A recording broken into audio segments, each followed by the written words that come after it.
Halo semuanya, bagi para pelaut muda dan juga para taruna-taruna yang sedang belajar maupun yang baru lulus, selamat datang di channel Lilin Tua. Channel ini ada untuk kalian para engineer agar mengetahui segala sesuatu permasalahan permesinan di atas kapal. Agar kalian lebih paham tentang segala permesinan di atas kapal, ikuti terus yuk semua channel-channelnya, tonton terus semua videonya sampai habis. Jangan lupa untuk klik subscribe dan juga loncengnya agar kalian tahu kapan video-video terbaru Lilin Tua akan diupload. Oh ya, kalian juga bisa loh mengajukan pertanyaan melalui kolom di bawah ini ataupun melalui direct message di Instagram Lilin Tua. Tanpa menunggu waktu lama lagi, yuk kita ikuti pelajarannya. Halo, jumpa lagi dengan Lilin Tua. Hari ini kita akan bersama-sama membahas masalah baru, walaupun sebenarnya pada pembelajaran yang lalu itu sudah kita singgung tentang sistem pengemudian di kapal, tapi ini lebih detail dikit, lebih meningkat, walaupun nanti ada yang terdetail lagi sesuai dengan tingkatan what, how, and why. Sekarang kita tingkat how, kalau kemarin tingkat what.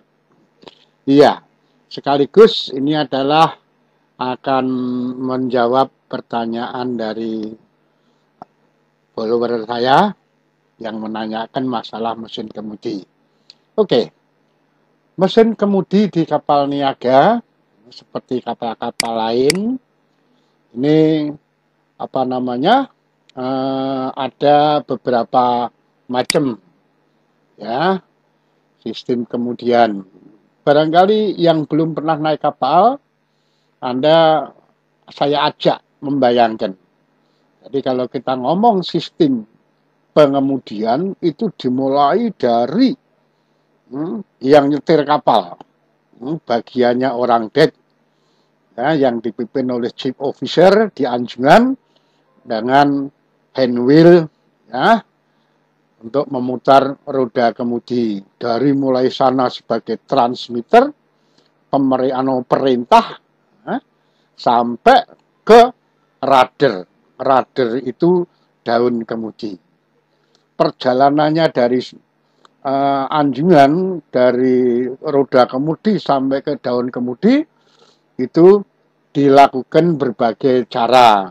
Ya, kalau yang Anda lihat ini, dari steering stand itu ya bangunan konstruksi dari hand wheel itu di dalamnya ada beberapa jenis ya, dari sana sampai ke bagian penerima perintah itu namanya telemotor ya. Kemudian dari penerima perintah melaksanakan tugasnya itu namanya mesin kemudinya. Mesin kemudi melaksanakan tugas atas perintahnya telemotor, transmitter, kemudian melaksanakan untuk ke sistem daun kemudinya. Nah, jadi ada 3 pengelompokan. Pengelompokan pengiriman jarak jauh atau yang disebut telemotor, kemudian mesin kemudinya sendiri atau steering gear, dan baru kemudian sistem susunan daun kemudi. Oke? Iya, kita lihat jenis-jenis mesin kemudi. Jadi ini sudah meninggalkan yang di telemotor tadi. Ada mesin kemudi uap. Sebetulnya ada sebelum ini ada mesin kemudi mekanik. Tapi mesin mekanik itu untuk kapal-kapal kecil, ya. Kita nggak perlu bahas itu. Kita mesin kemudi uap. Ini dulu zaman mesin-mesin uap masih ada, semua pakai ini. Tapi sekarang sudah jarang, bahkan tidak ada lagi. Ya, sehingga ini nanti tidak akan kita bahas. Kemudian kita akan membahas sistem mesin kemudi listrik. Ya, mulai dari anjungan, transmitter, sampai ke radarnya. Di sini juga ada nanti pengirim itu dari mana sampai mana, kemudian pelaksana dari mana sampai mana, kemudian korbannya yaitu yang jadi objeknya daun kemudi, sudut daun kemudi itu yang mana. Ini sistem listrik. Nanti kita juga akan bahas. Yang sering kita jumpai sekarang adalah sistem hidrolik. Tapi bukan full hidrolik.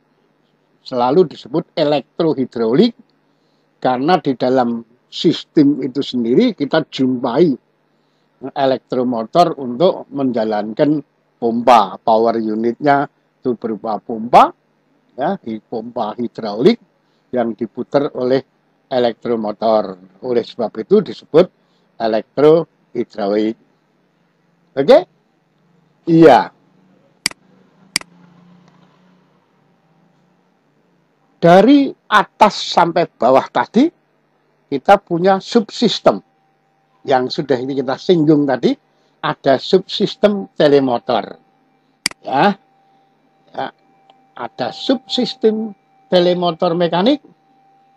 Telemotor ini biasanya dipakai langsung ke kelompok daun kemudi tanpa mesin kemudi. Jadi dari ini kayak di boot, kayak di perahu itu, dari mesin kemudinya langsung ke daun kemudi tanpa pakai mesin, ya, seperti kapal tunda, perahu motor dan sebagainya. Yang kedua, telemotor uap. Sebagaimana tadi kita singgung bahwa sistem uap itu sekarang sudah nggak digunakan lagi.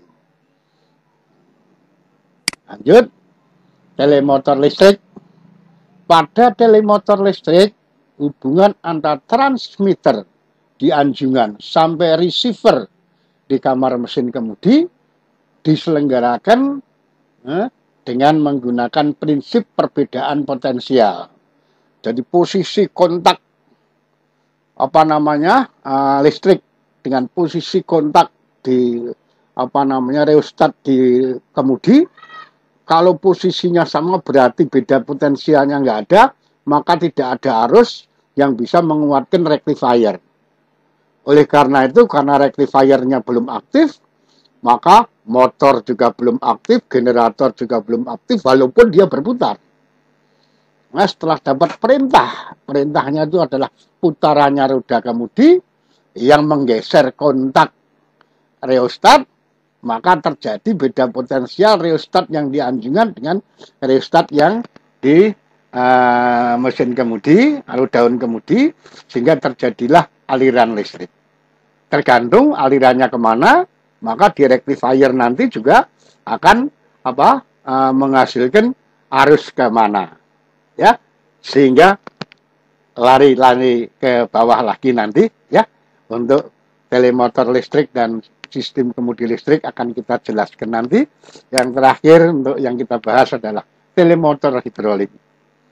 Telemotor hidrolik ini pergerakan receiver di ruang mesin kemudi. Jadi ada transmitter, yaitu berupa baling-baling roda kemudi yang ada di anjungan.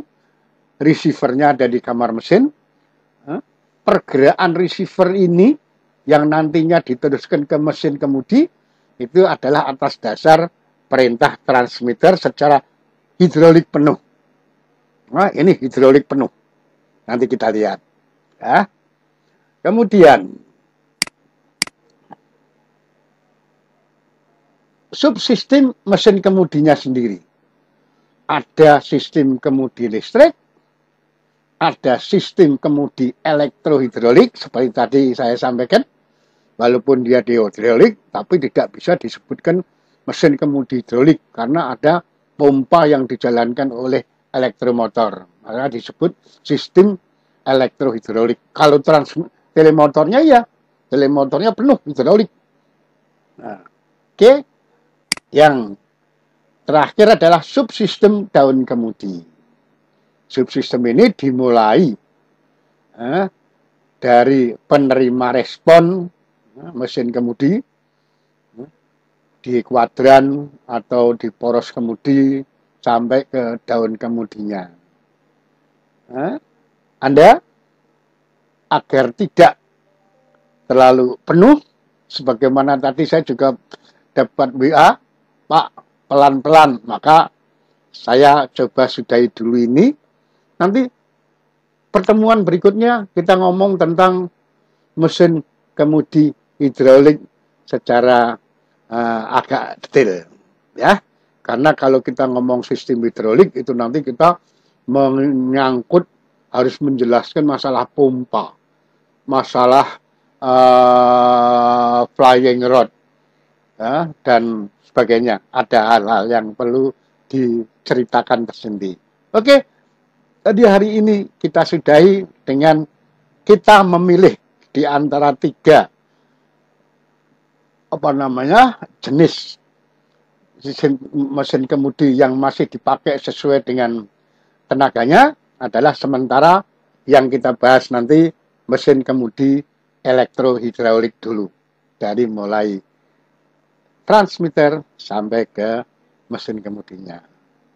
Sampai jumpa dalam kondisi yang tetap dan bahkan lebih sehat, lebih pintar.